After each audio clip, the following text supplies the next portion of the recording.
Bon après-midi à tout le monde. Bienvenue dans le Capitole et à la Cinémathèque suisse, dont je suis le directeur. Je m'appelle Vincent Hediger et c'est mon grand plaisir et honneur d'accueillir sur scène un des plus grands acteurs du cinéma américain contemporain, Mr. Laurence Fishburne. Please.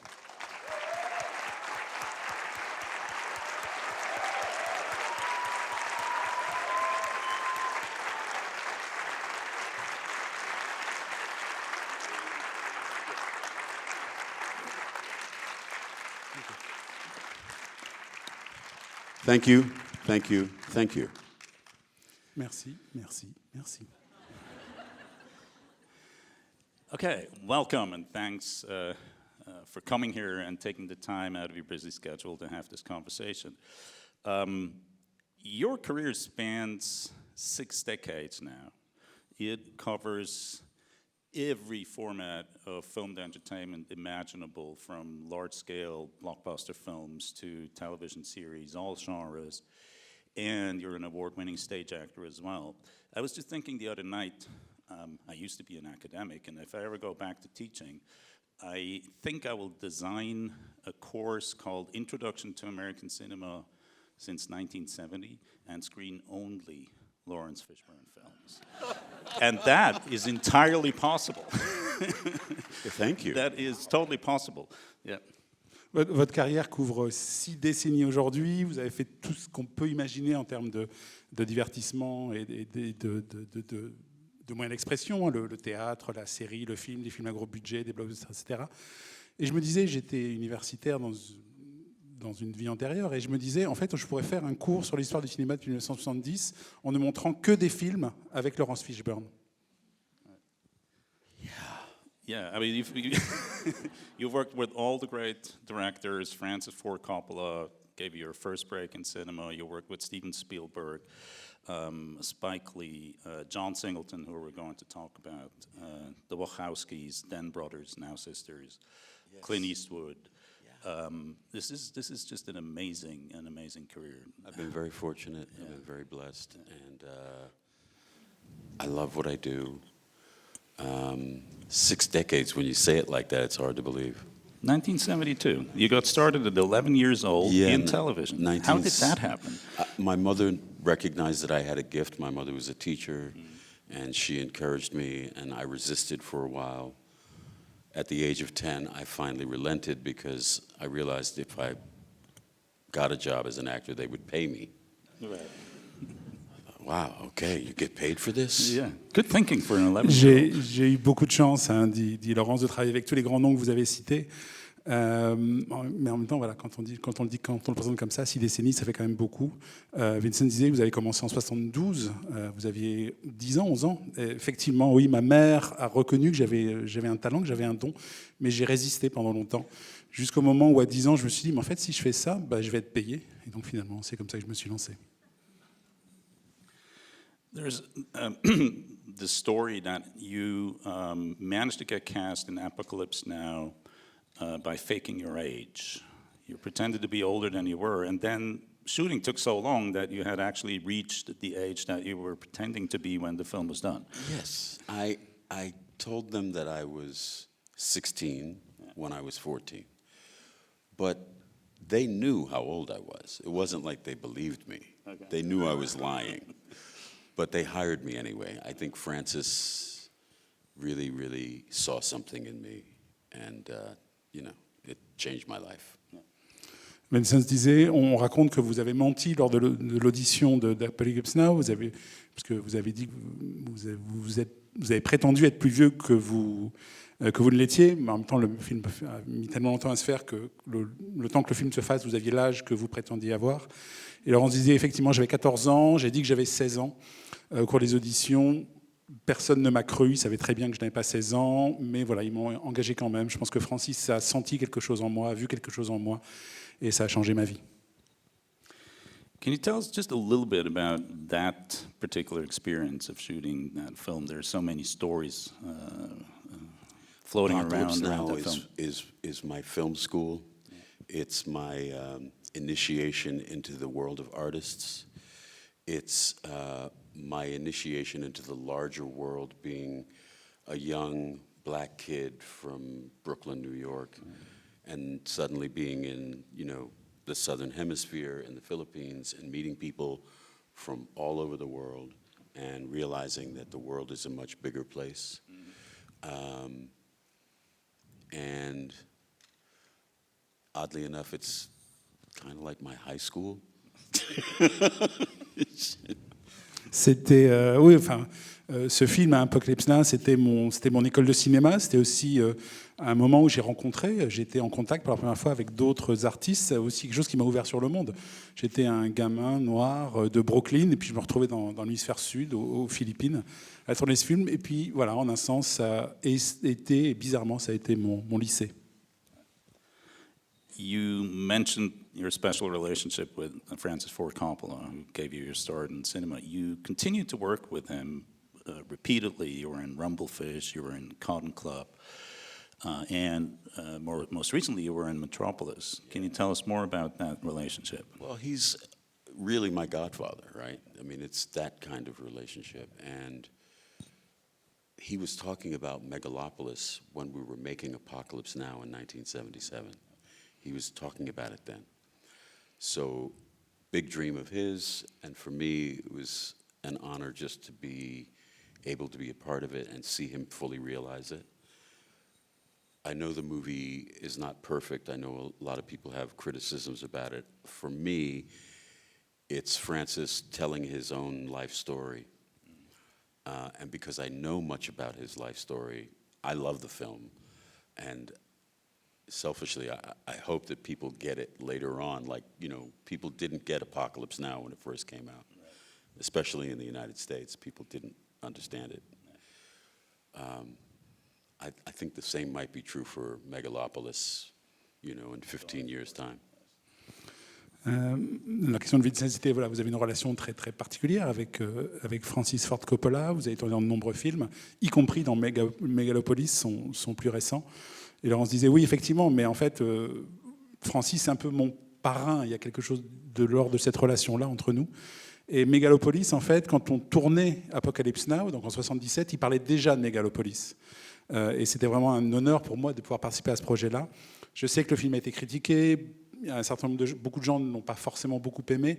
Mais ce film, c'est Francis qui raconte sa propre histoire. Et le connaissant bien, voilà, j'aime beaucoup ce film parce que j'aime beaucoup Francis aussi. Et peut-être que j'ai cet espoir secret que dans le futur, les gens se rendront compte à quel point c'est un grand film. Je pense que quand Apocalypse Now est sorti, les gens n'ont pas forcément compris le film en 77, surtout en 79, surtout aux États-Unis. Voilà, peut-être que dans 50 ans, ça sera la même chose pour Megalopolis. You were also part of a very significant moment in American mainstream cinema where major stories about the African-American experience were beginning to be put on screen in an important way, The Color Purple, Cotton Club. Now, notably, those two films were directed by an Italian-American and a Jewish director, Steven Spielberg and Francis Ford Coppola. But the mid-'80s, when these films came out, were also the moment when, for the first time, we were seeing the emergence of a new generation of African-American directors, particularly Spike Lee, later John Singleton, Mario van Peebles, whose father, Melvin, had, of course, made blaxploitation films, but those were sort of marginal films and weren't exactly mainstream Hollywood films. But then you moved on, you worked with both Spike Lee and John Singleton. On their first movies. On their first movies. And I would just invite you to tell us about how that experience shaped your view of cinema. Sorry, go. Vous travaillez au milieu des années 80, un moment où des personnages noirs commencent à vraiment prendre le premier plan à l'écran. La couleur pourpre, Cotton Club, même si l'un est réalisé par un réalisateur juif américain et l'autre par un italo-américain. Mais il y a aussi l'émergence de réalisateurs noirs, un tout petit peu plus tard, John Singleton, Mario van Peebles notamment, dont le père avait fait de la blaxploitation. Est-ce que vous pourriez nous parler de ces réalisateurs-là et du fait que vous ayez tourné avec eux? So, I met Spike in 1983. Spike Lee également, pardon. I met John Singleton in 1986. I was working on Pee-wee's Playhouse when I met John Singleton. He was still a student at USC Film School, where Francis went, where Spielberg went, and where George Lucas went. Spike was, when I met him, I knew he was going to be, he was already Spike Lee when I met him. Okay. And I shared with him everything that I had learned working with Francis on Apocalypse, on Rumblefish, on Cotton Club. I shared with him Francis's method of working with actors, which I know he still uses today. And when we made Boys in the Hood, I think it was 1990, Yeah. I shared the same things with John. Okay.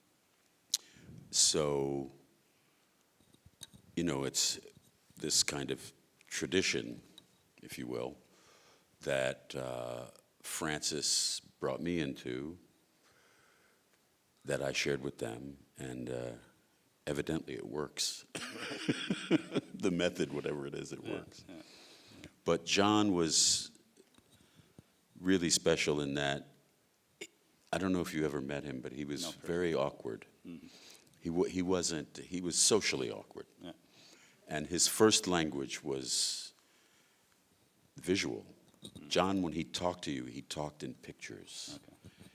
And I think that's why his film, especially Boys in the Hood, is so special, because it's the kind of movie you can watch it without any sound and understand the story completely. Oui, j'ai rencontré Spike Lee en 83, j'ai rencontré John Singleton en 86.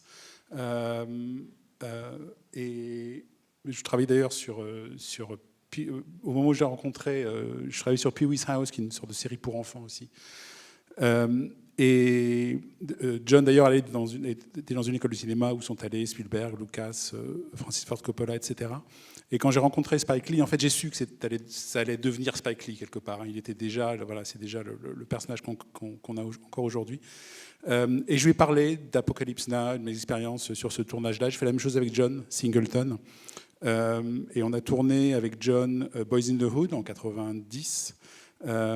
Et voilà, encore une fois, j'ai partagé ces expériences-là. Et il y avait quelque chose chez John d'assez particulier. C'est quelqu'un qui était très très peu à l'aise socialement. Et son véritable langage, c'était les images. Et si vous regardez Boys in the Hood, vous pouvez le regarder sans le son et vous comprendrez ce qui se passe, que c'est vraiment quelqu'un d'extraordinairement visuel. Now, in addition to be one of the most versatile actors of American cinema, stage and television, you're also a global icon because of The Matrix.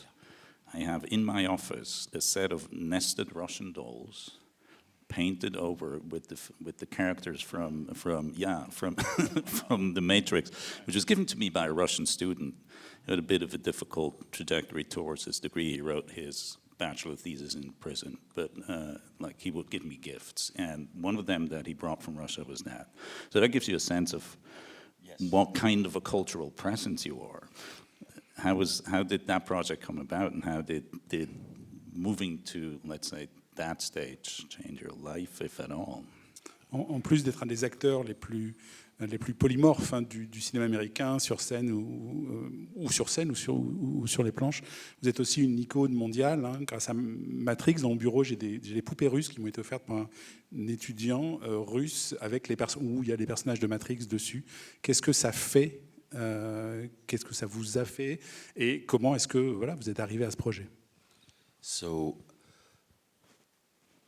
I've always loved science fiction, and my favorites were the original Planet of the Apes and Star Wars. So The Matrix is probably the most popular science fiction film since Star Wars. With Morpheus, I have Darth Vader in one hand, and I have Obi-Wan in the other hand. So the effect that it's had on my life was something that I couldn't imagine, but I had somebody explain it to me in this way, which is basically with Morpheus entered into the collective psyche of the entire planet, and that's a lot. And there's no way I could possibly live up to that. I'm grateful for it. It will be the thing that I am probably best remembered for, but I'm also grateful for the fact that it won't be the only thing that I'm remembered for, because I've continued to do a lot of stuff. But yeah, it's a gift. I mean, it's a beautiful, beautiful gift. J'ai toujours aimé la science-fiction et mes deux films de science-fiction préférés, c'est La planète des singes et la première, La guerre des étoiles. Et je pense que Matrix, c'est le film de science-fiction qui a le plus de succès depuis La guerre des étoiles. Et en fait, avec le personnage de Morpheus, quelque part, j'ai Dark Vador dans une main et j'ai Obi-Wan Kenobi dans l'autre. Et c'est quelque chose, voilà, c'est quelque chose d'absolument énorme. Voilà, c'est quelque chose. Je pourrais jamais être à la hauteur de ce personnage-là quelque part. C'est quelque chose qui me dépasse et qui m'a dépassé complètement. Et quelqu'un me disait un jour que Morpheus est entré dans la psyché collective de l'humanité. Voilà, j'en suis. C'est un vrai don, c'est un merveilleux cadeau. J'en suis extrêmement reconnaissant. C'est probablement la chose pour laquelle on se souviendra de moi, mais je suis aussi reconnaissant du fait que peut-être ce ne sera pas la seule chose pour laquelle on se souviendra de moi, parce que j'ai fait d'autres choses depuis. To stay just for a little moment on the subject of cultural icons and your contribution to our lexicon of cultural icons. You worked with Keanu Reeves in The Matrix, and it was 3 films. Now you're working together. I'm assuming John Wick is not done yet. But you have worked together again on the John Wick series, yes, which is a remarkable fact, and would be interesting to learn more about it. How did the casting come about? Donc John Wick avec Keanu Reeves, qui était aussi, avec lequel vous avez aussi joué dans Matrix. I wasn't in the first one. I'm only in 2, 3, and 4. Right. When I saw the first one, I was like everybody. I enjoyed it. It was so much fun. It was so cool, right? So I called Keanu. I was like, bro, what's like, who do I gotta fuck to be in this movie? And he was like, oh, we've been thinking about you, yada, yada. And it turned out that they were thinking about me for Bowery King at any rate. So that's kind of how that happened. Comme tout le monde, hein, quand j'ai vu parce que je ne suis pas dans le premier John Wick, je suis dans les 2, 3 et 4.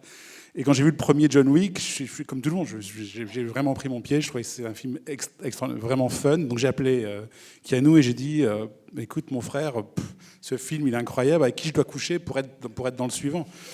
Et il m'a dit t'inquiète pas, on a déjà pensé à toi. Et il se trouve que voilà, ils étaient en train de préparer le deuxième et effectivement je faisais partie du projet. I would like to talk about your television work as well, because it's so rich and so varied. You've been in CSI, you've been in sitcoms. How do you see your television work in relation to movies, and what interests you in television? Une question sur votre travail à la télé. Vous avez été dans les experts, vous avez fait des sitcoms. Le lien entre ce travail télévisuel et le travail au cinéma? I don't see any difference. I mean, film, director's medium. Television, writer's medium. Stage, actor's medium. But as the actor, you're still acting, right? So I just love what I do. So you make the adjustment that you have to make.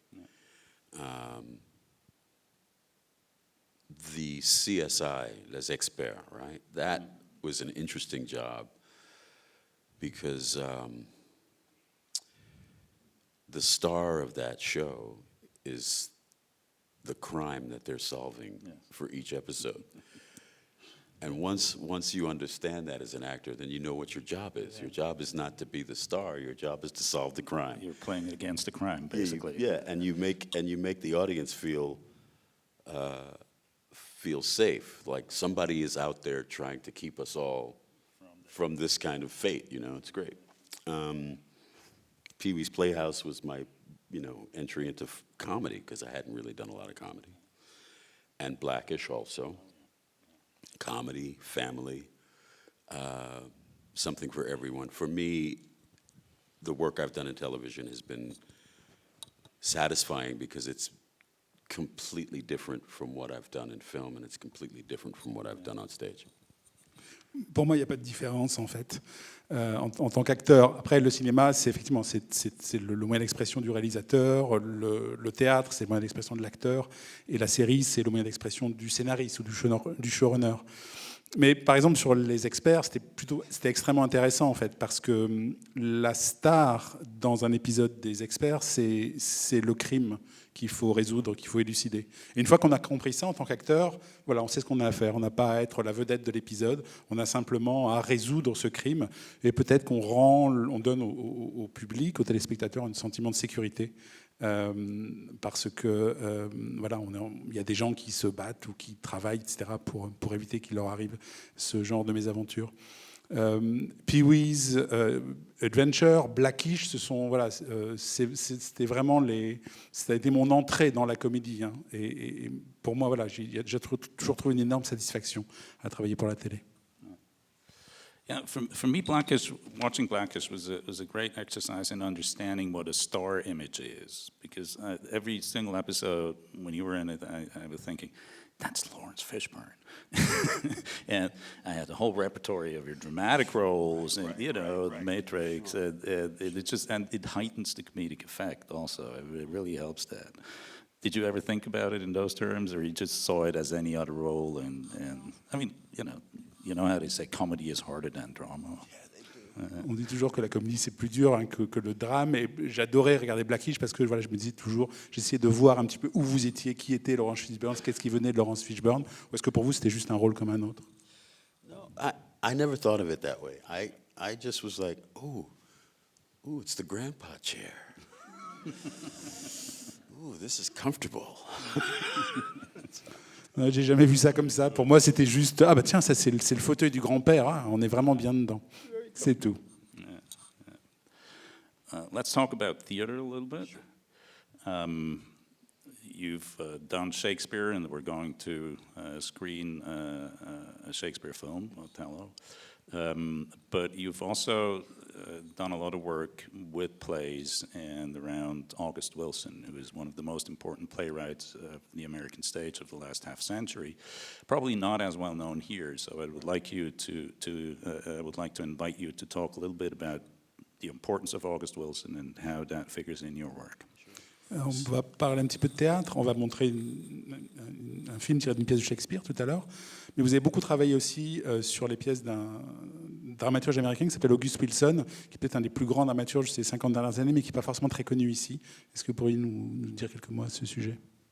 So August, African-American playwright from Pittsburgh, which had an amazing black community, wrote this cycle of 10 plays, all in the 20th century, one play for each decade. And the specific culture is the culture of descendants of enslaved people in America.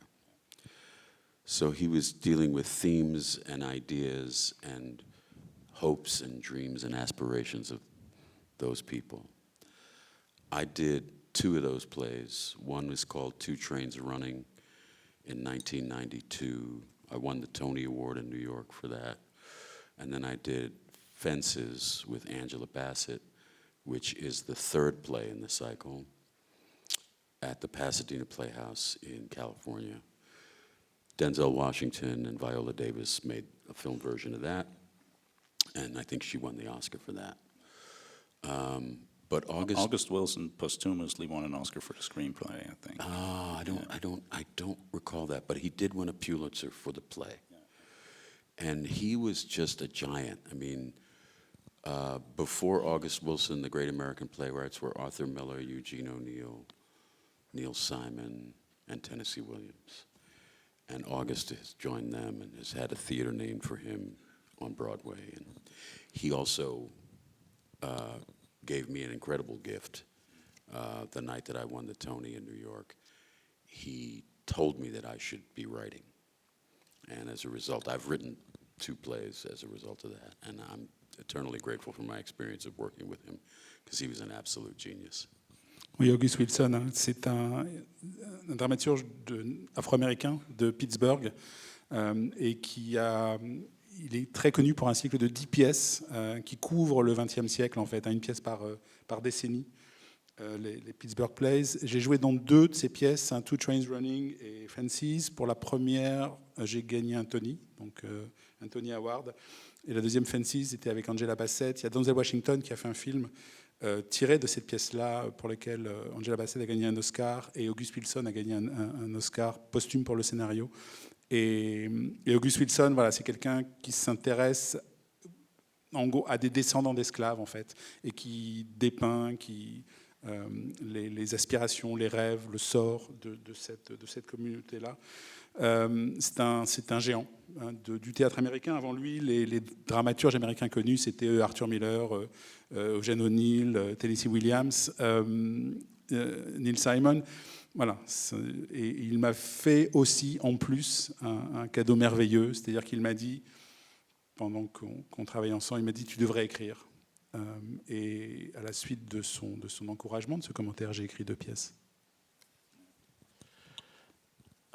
You mentioned Angela Bassett, who you start opposite of in the Tina Turner biopic. You were Ike, she was Tina, but it's a relationship that continues and well, it started with has Boys in the Hood. several chapters. Can you talk about that particular relationship? Vous avez mentionné Angela Bassett, elle est la Tina dans la biographie, hein, le biopic dans lequel vous jouez Ike. C'est une relation, mais une relation qui ne s'arrête pas là. We started in Boys in the Hood, Right. playing ex-husband and ex-wife. In 1988, 3 or 4 years before that, we almost made a movie together with the late... what is her name? It's going to come to me. Liam Neeson's wife, who Natasha died. Richardson. With Natasha. We almost made a movie with Natasha. And Cicely Tyson. But the money got pulled out. And then we did What's Love? We did Fences together. We did Aquila and the Bee together. And I have another project that I'm developing to direct that I think we'll probably wind up doing together too. Oui, en fait, on tourne ensemble. En fait, on joue ensemble dans Boys in the Hood, l'ex-mari et ou l'anciens époux. Hein. On a aussi joué dans Fences. Et on a failli faire un film 3 ans avant Boys in the Hood, en 88, avec Natasha Richardson, donc l'ex-femme de Liam Neeson, et Cicely Tyson, mais il se trouve que voilà, l'argent, on n'a pas eu assez d'argent. On a aussi fait Killer and the Bee, par exemple. Donc voilà, c'est une vraie relation de cinéma. Tomorrow will be the Oscars. Yeah. Demain, c'est les 16 Oscars. nominations for Sinners. Yeah. We're here in the house, everybody's rooting for Sinners. We put on a special screening, not tomorrow, but next Sunday, just so that everybody knows. Dimanche prochain, à 8h, on passe Sinners dans la grande salle, hopefully to celebrate a large number of Oscar wins. It's a significant moment. You know, this is the most Oscar for any film ever. But it's directed by the commercially most successful African-American director in history, Ryan Coogler. How does that make you feel? Sinners, 16 nominations, c'est le plus de nominations à l'Oscar de l'histoire. C'est aussi un grand réalisateur noir, le réalisateur noir qui a le plus de succès dans l'histoire du cinéma, hein, Ryan Coogler. Qu'est-ce que vous en pensez? Qu'est-ce que ça vous fait? I'm overjoyed, and I'm not surprised. Because Ryan is an amazing director, but Mostly because of their history together, Ryan and Michael B. Jordan. You know, they made Fruitvale Station probably 20-something years ago. Close to 20 years ago now. It's a little less, I think it was 2011 It's probably like 17, 18 years ago. Forrest Whitaker produced that film. Right. So after the success of Black Panther, it was obvious what kind of filmmaker he was after that movie, you know. So I'm overjoyed for them, and I'm impressed that the body, the Academy, is actually recognizing them in this way. And I'm happy for everybody who's going to go home with a little gold man. Right. Yeah. Je suis ravi, mais en même temps, je ne suis pas surpris. Et il y a une vraie relation entre Michael Jordan et Ryan Coogler. Ils ont fait un film il y a pas loin de 20 ans qui était produit par Denzel Washington, je crois. Après le succès de Black Panther, voilà, tout le monde a su. Et je suis vraiment aussi ravi que l'Académie, l'organisation des Oscars, ou les membres qui élisent pour les nominations aient reconnu ça aussi. Et voilà, je suis encore plus ravi pour tous ceux qui rentreront chez eux avec une petite statuette. I mean, one could say that you were one of the figures who made that possible with your work, with your presence, with the way you were capable of sustaining such a long career in Hollywood. We're living a difficult political moment, not just in the US, but in the US, quite literally, you know, the achievements of the civil rights movement are being questioned, and there's a massive rollback on all levels. Looking back on your career, how do you think Hollywood has changed, and how do we need to face this current crisis? C'est peut-être grâce à vous aussi, grâce à la longueur de votre carrière, à votre présence, que voilà, ces nominations pour les Oscars sont possibles. Voilà, on est dans une situation politique qui est compliquée, pas seulement aux États-Unis, mais aux États-Unis en particulier, on voit un recul au niveau des droits civiques, par exemple. Est-ce que vous avez vu, vous, depuis le moment où vous êtes à Hollywood, une évolution? So thank you for saying that I might be in somehow, you know, influencing in all of that. Thank you. If I am, it's only because I've been following the directive that I was given by my parents and by the other African American artists who came before me and inspired me. Yeah, we're living in a difficult moment in the world right now.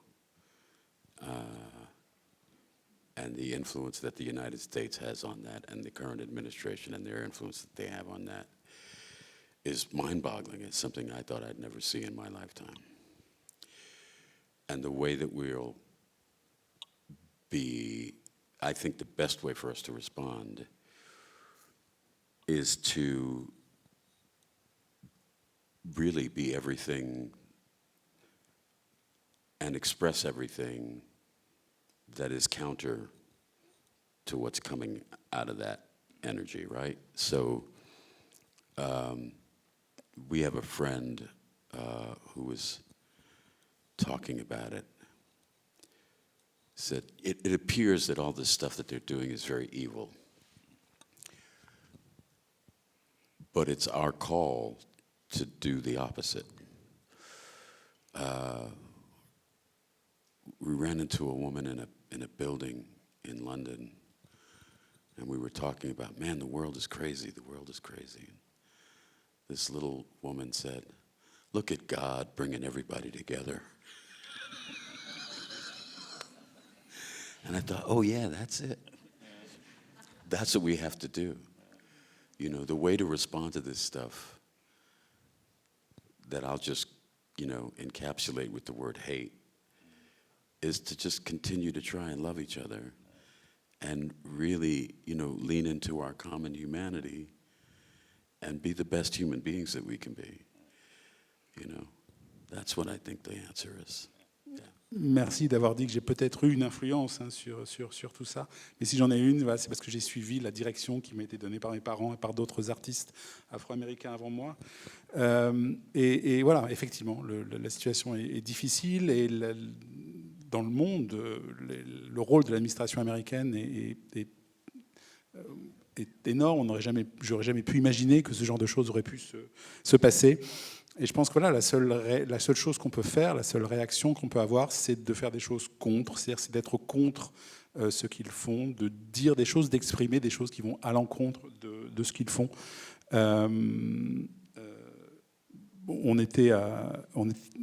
J'ai un ami qui disait, voilà, il y a des... Effectivement, on a l'impression que ce qu'ils font est absolument affreux et maléfique, mais on n'est pas, nous, obligés de l'accepter, de laisser faire. On était à Londres il n'y a pas longtemps, on discutait avec une dame au rez-de-chaussée d'un immeuble, et on se dit, ah là, voilà, l'information était sur le fait que le monde était devenu complètement fou, etc. Puis elle disait, mais oui, mais attention, regardez, il y a Dieu qui nous réunit tous, et effectivement, peut-être que voilà, il y a cet amour qui peut nous réunir, il y a nous qui devons rester nous-mêmes et créer du lien avec les autres pour aller contre cette haine. I would like to say that the cinema, as the most popular of art, has an important role to play in this. Oui, le cinéma est l'art peut-être le plus populaire a un rôle important à jouer. Yeah, it's it's that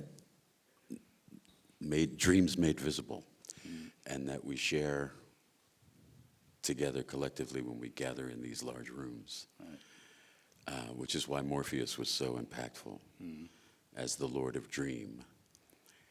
You know, he makes you feel like, you know, all your dreams are possible.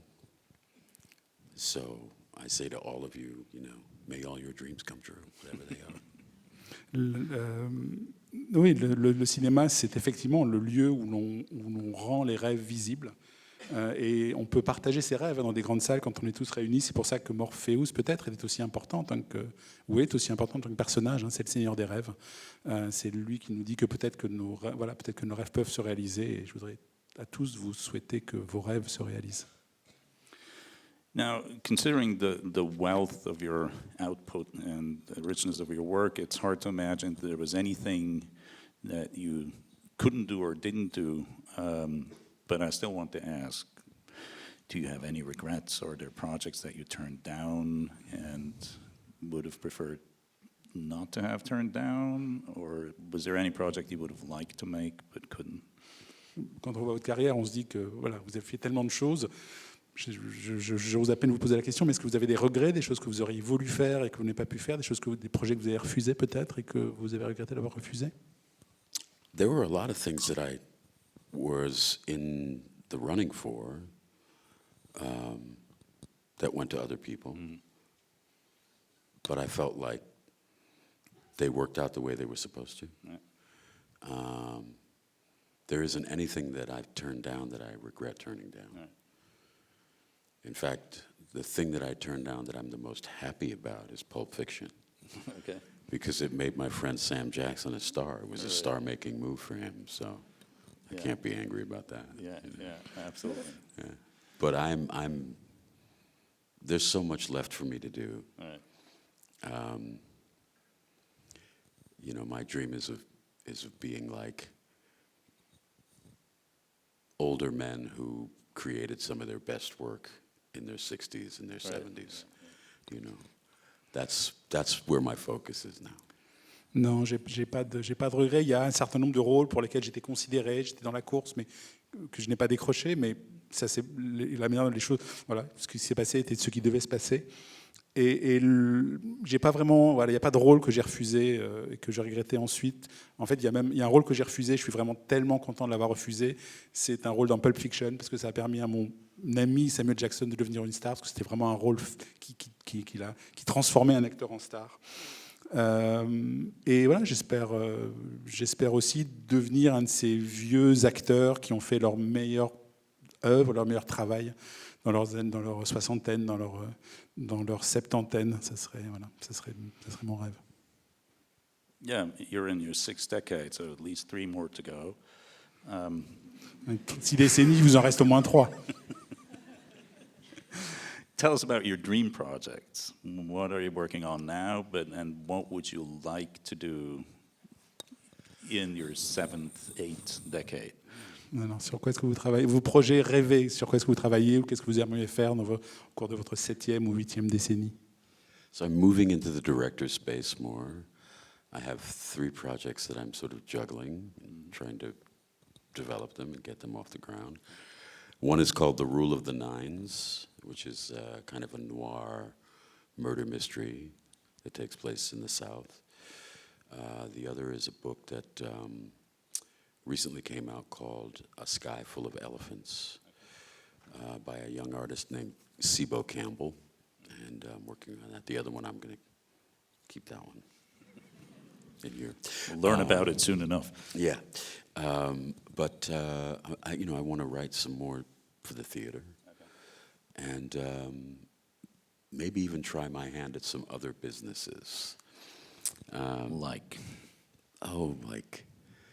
Maybe a line of clothing that's designed and created specifically for people who work in the cinema, for crew people. What would those look like, and what are the specific requirements? We need to let him translate first. Sorry. No. I got caught up in the conversation. Je suis en train d'évoluer vers la mise en scène, vers plus de mise en scène. Il y a 3 projets avec lesquels je jongle en ce moment. Il y en a un qui s'appelle Rule of the Lines, qui est un polar qui se passe dans le sud des États-Unis. Un autre projet qui m'a été amené par un artiste qui s'appelle Sibo Campbell, jeune, qui s'appelle A Sky Full of Elephants, un ciel rempli d'éléphants. Et un 3e, mais sur lequel je n'en dirai pas plus, mais Vincent disait, on en saura plus peut-être bientôt. J'écris aussi, je voudrais aussi écrire à nouveau pour le théâtre, et puis un 3e projet peut-être qui serait une ligne de vêtements, mais qui viserait les gens qui travaillent dans le cinéma, notamment les membres des équipes. So, can you elucidate us about the specific requirements of a fashion line designed for people in film? Dites-nous en plus sur ces vêtements, sur cette mode pour les gens dans le cinéma. When you work on a film on location, you need to have clothes that you can work out in the elements. And depending upon what department you're in, if you're, an electrician, or if you're in the camera department, or if you're in the prop department, or if you're in the wardrobe department or the makeup department, you need specific stuff that you need to carry around.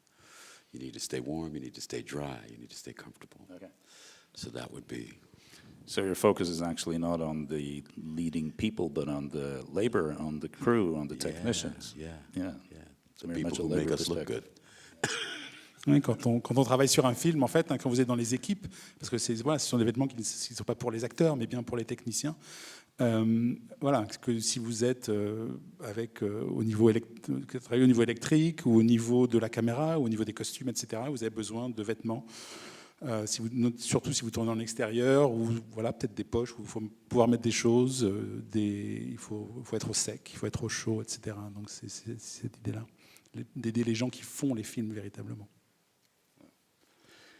Now, earlier we sort of postponed the Shakespeare question when I asked you to talk about August Wilson first, because it's such an important part of your work too. Can you tell us more about your work in and with Shakespeare, and this role in particular that you then also put on screen? On a abordé Shakespeare tout à l'heure, mais on a laissé un petit peu la vedette à Wilson, parce que c'est vraiment quelqu'un de très très important dans votre carrière. Alors voilà, Shakespeare, votre travail avec lui, comment est-ce que vous êtes amené à travailler sur ce film-là? Comment est-ce que vous l'avez mis à l'écran? I've never played Shakespeare on stage. I've only done the one very famous speech from Hamlet. I did it on stage for my high school graduation. Then I did it in a movie that was made by the great Paul Mazursky. And somebody just sent me a clip of it. It's wild. But I've always loved it. And, there's a great line in Apocalypse Now in Martin Sheen's narration. He says, for my sins, they brought it up to me like room service or something like that. So for my sins, I was given Othello to play in the movies with Branagh, of all people, you know, who's like the living master of it, as a young man anyway. But it was such a, I mean, I was so overwhelmed when I was, you know, offered the part. It was like this gift from heaven that came to me, because it's, Kenneth Branagh kept saying when we were working on the film, he kept saying that Shakespeare is a better poet than we will ever be actors, which is really a great way of putting it. So when I did it, once I was done, I felt like I don't ever have to act another part in my life to prove whether or not I'm a good actor. This was really, for me, it was like the proving ground. It's like, if I could do this, then I'm good. Yeah. Il se trouve que j'ai jamais joué Shakespeare sur scène, en fait, enfin, sauf pendant la cérémonie de remise des diplômes au lycée où j'ai fait le monologue d'Hamlet. Je l'ai refait dans un film qui avait été réalisé par Paul Mazursky. D'ailleurs, on m'a envoyé un extrait il n'y a pas très longtemps. Mais voilà, c'était un projet vraiment extraordinaire. Il y a une réplique d'Apocalypse Now où Shindy, pour mes péchés, on me prive de room service. Maman, pour mes péchés, on m'a fait jouer du Shakespeare. En plus, avec Kenneth Branagh, qui est vraiment l'expert absolu. Donc c'était un vrai cadeau du ciel pour moi. Et Kenneth disait, et c'est quelque chose qui m'a beaucoup rassuré en fait, hein, quand on tournait ce film, il disait, tu sais, Shakespeare, c'est un bien meilleur poète qu'on ne sera jamais nous comédiens. Mais voilà. Et pour moi, c'était véritablement une sorte de preuve que je pouvais jouer la comédie, si vous voulez, que je pouvais être acteur. Quand on a terminé le tournage, je me suis dit, c'est bon, j'ai pas la peine de faire un autre rôle, je sais que je peux être acteur. Okay. Cool. Thank you very much. Thank you.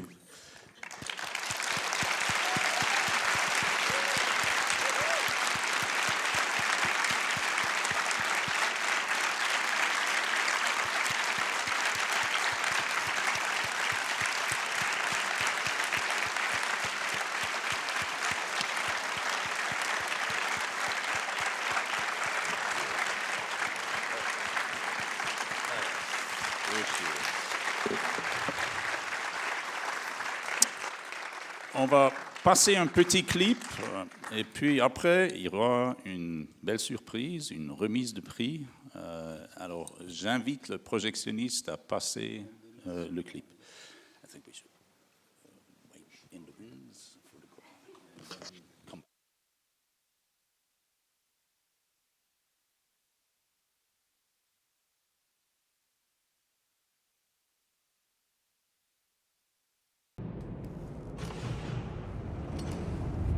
But I can only show you the door. You're the one that has to walk through it.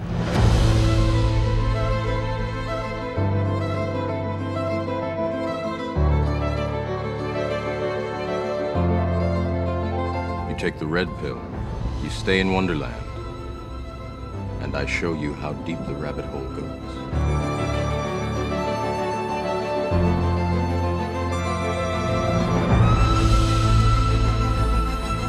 Story, it also happens to be true. Now, how often can you say that?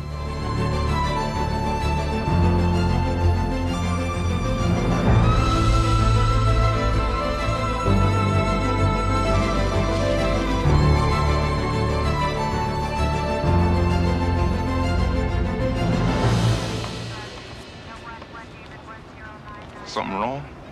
Something wrong? Yeah. It's just too bad you don't know what it is.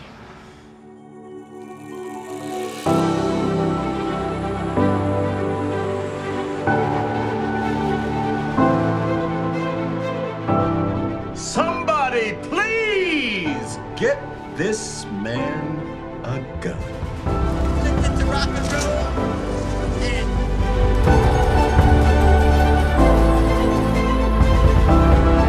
You think that's it?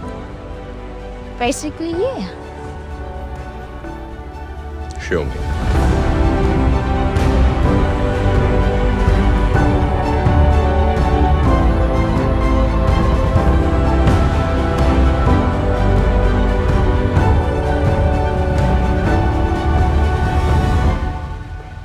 son, and I'm not gonna lose you to no bullshit, you hear?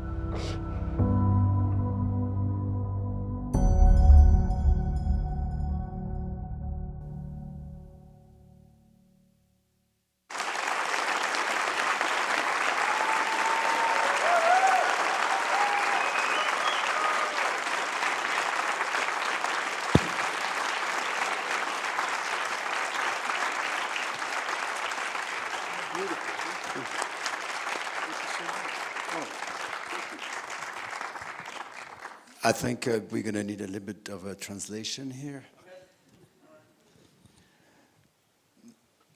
Nous honorons un grand acteur, nous honorons un homme qui a toujours choisi de regarder le monde en face. Laurence Fishburne appartient à ces artistes rares qui savent que le cinéma est un espace de conscience. Depuis ses débuts fulgurants dans Apocalypse Now, alors qu'il n'était qu'un adolescent, jusqu'aux rôles qui ont marqué l'imaginaire collectif, il a toujours porté à l'écran des personnages habités par une question essentielle, celle de la vérité. Pour toute une génération, il restera celui qui, dans The Matrix, sous les traits de Morpheus, tend la main et pose la question la plus simple, et peut-être la plus vertigineuse. Voulez-vous voir le monde tel qu'il l'est vraiment? Cette question n'est pas seulement celle d'un personnage, c'est celle d'un artiste. Car Laurence Fishburne n'a jamais fui les combats humains. Il a choisi des rôles qui parlent de justice, d'histoire, de dignité, de responsabilité. Des rôles qui rappellent que l'art peut éclairer, réveiller, parfois même déranger. Il appartient à cette lignée d'acteurs pour qui jouer n'est pas seulement interpréter, mais prendre part au monde. Et en cela, il rejoint l'esprit de Charlie Chaplin. Chaplin savait que le rire pouvait être une arme, que l'émotion pouvait devenir une forme de résistance et que le cinéma pouvait parfois nous rendre un peu plus libres.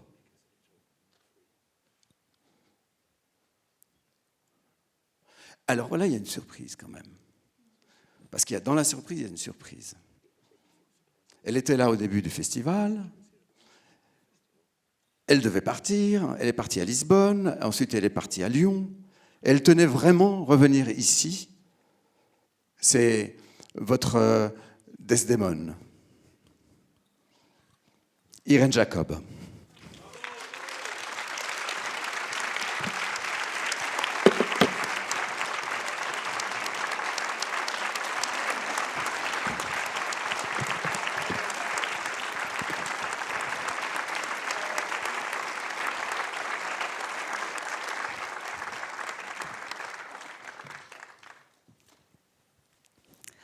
Chère Laurence, c'est vrai, j'ai sauté dans un train aujourd'hui pour t'écouter et pour venir te célébrer, parce que ce sont des cadeaux de la vie de se retrouver après 30 ans. Malgré le tourbillon, ce festival, la vie nous propose de nous retrouver le temps de cet hommage. C'est comme un temps retrouvé, c'est émouvant et ça vaut le voyage. Waouh, tu es le même. Avec quelle élégance et quelle classe. King Laurence. J'aurais voulu te faire cet hommage dans un beau costume. Je l'avais prévu. Et si je suis en jeans et baskets, c'est parce que j'ai oublié ma valise dans la gare ce matin. Mais qui sait, je la retrouverai certainement peut-être, car heureusement dans la vie, quand on perd certaines choses, il arrive qu'on les retrouve. Il arrive que nous ne soyons pas tragiquement punis de nos oublis et que quelqu'un soit là pour nous donner un coup de main. Alors, tu vois, c'est drôle que j'ai oublié ma valise ce matin, alors que nous avons joué ensemble, il y a 30 ans, l'histoire d'une femme qui a perdu un mouchoir que son mari lui a donné. Et que dans la perte de ce petit mouchoir tient toute la tragédie d'Othello. C'est bête, hein?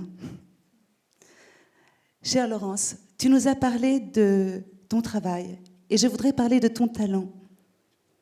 Tu as su donner à Othello une grande profondeur.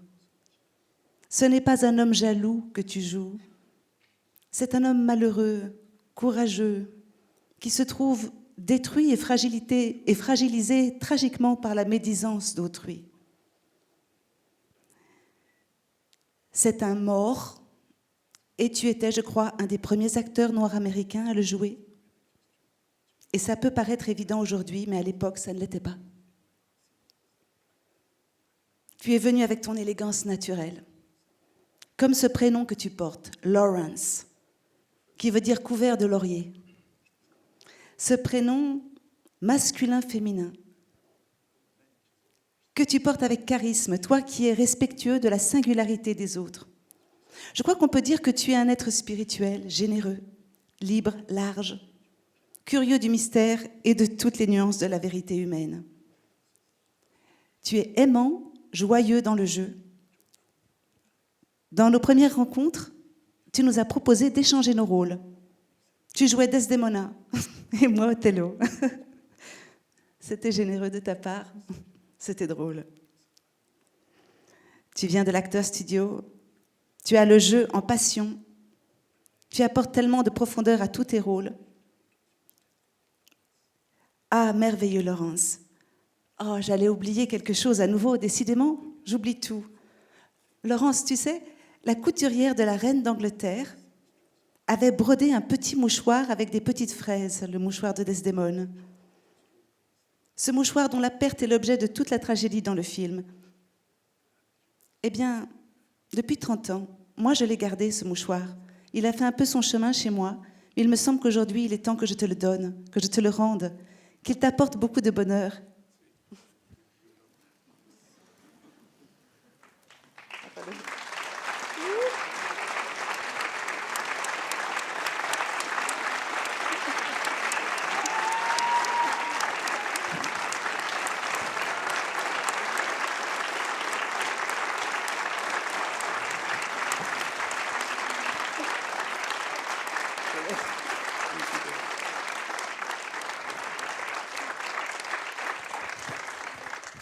Et encore une chose, il y a aussi ce prix Chaplin, un grand maître, le voilà, qui te regarde aujourd'hui et te souhaite une belle inspiration nouvelle pour ta soixantaine, comme tu dis, pour tes réalisations et créations nouvelles, et pour ta vie, et pour nous, à notre bonheur de spectateur, de te voir toujours.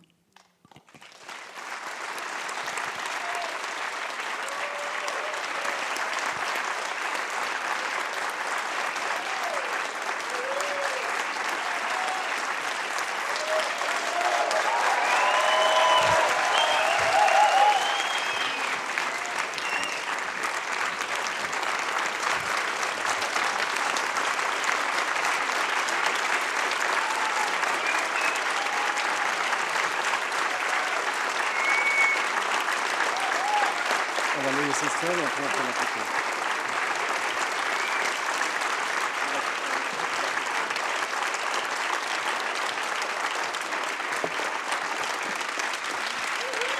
Yes? Iran. Thank you, baby. Thank you, thank you, thank you. Vincent, thank you so much. Thank you, ladies and gentlemen. You'll help me? Thank you. I'm, at this moment, the happiest man on the planet. Je suis l'homme le plus heureux sur cette terre.